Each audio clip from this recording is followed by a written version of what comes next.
À l'instar de 2020, 2021 a été marqué au Bénin par la croisade contre le coronavirus qui continue sa course. Outre le respect des gestes barrières qui demeurent de rigueur, le Bénin a réceptionné ses premières doses de vaccin anti-Covid via le mécanisme COVAX le 10 mars.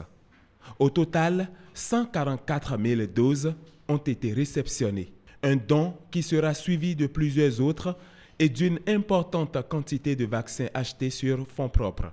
Cette disponibilité en vaccins ouvre la voie à la vaccination.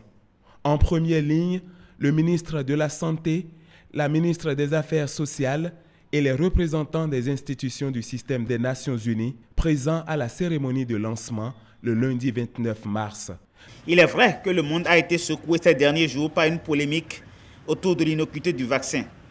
Je voudrais à ce propos vous rassurer et que le Bénin a pris toutes les précautions nécessaires pour l'importation de vaccins de qualité. Dans la même dynamique, le chef de l'État a donné l'exemple en recevant sa dose d'AstraZeneca. Mais le faible engouement noté autour de l'opération a poussé les autorités à initier une campagne accélérée lancée le 16 novembre.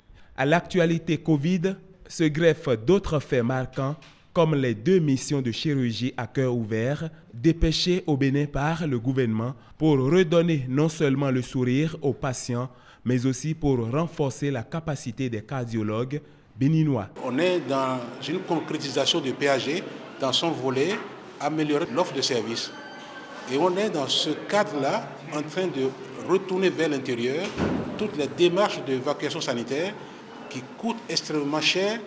Mais là, vous avez bien vu qu'on est dans une activité pour le tout venant et en même temps, on forme tout le monde, toute la chaîne à cela. Pendant ce temps, la commission chargée des structures de prestation de soins médicaux continue d'enregistrer des dysfonctionnements dans les formations sanitaires, mais les membres restent mobilisés.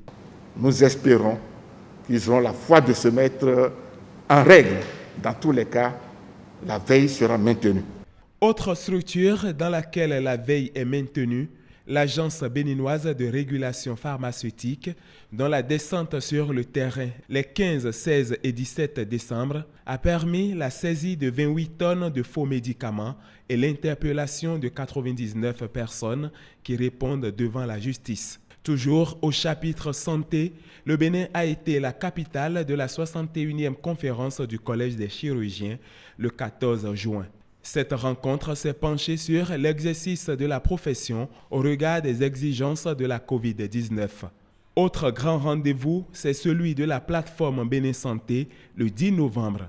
Un rendez-vous au cours duquel les acteurs du public et du privé ont marqué une pause pour faire l'état des lieux du système de santé du Bénin. Le Bénin qui travaille pour garantir des soins de santé de qualité à chaque Béninois, quel que soit son niveau social et où qu'il se trouve.